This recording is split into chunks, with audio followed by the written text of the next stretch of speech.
അപ്പോൾ ഇന്നലത്തെ കഥേൻ്റെ ബാക്കി തുടർന്നാലോ? കഥ ആക്ച്വലി അവിടെ എൻഡായിട്ടുണ്ട്, കാര്യമായിട്ട് വേറെ കഥകളൊന്നുമില്ല. അപ്പോൾ അന്ന് ആ ഒരു സിറ്റുവേഷനിലാണ് ഞാൻ മനസ്സിലാക്കിയത്, അത്യാവശ്യ സാഹചര്യത്തിൽ ഒന്ന് ഓടാൻ പോലും പറ്റാത്തൊരു മനുഷ്യൻ ജീവിച്ചിരിക്കുന്നതിൽ കാര്യമുണ്ടോ? പിന്നെ ഒന്നും നോക്കില്ല, അടുത്ത ദിവസം തന്നെ വെച്ച് പിടിച്ചു ജിമ്മിലേക്ക്.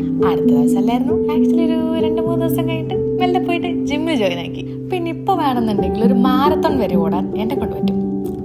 കൗതുകം ലേശം കൂടിപ്പോയോ? അതെന്തെങ്കിലും ആവട്ടെ.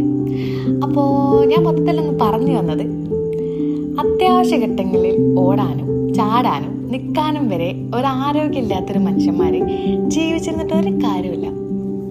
അപ്പം ആരെങ്കിലും ഇങ്ങനത്തെ ഒരു സിറ്റുവേഷനിൽ പെട്ടുപോയിട്ട് ഒരു ബോധോദയം വന്നിട്ടുള്ള ആൾക്കാർ ആരെങ്കിലും ഉണ്ടെങ്കിൽ പെട്ടെന്ന് പോയിട്ട് ജിമ്മിൽ ജോയിൻ ചെയ്തു കേട്ടോ.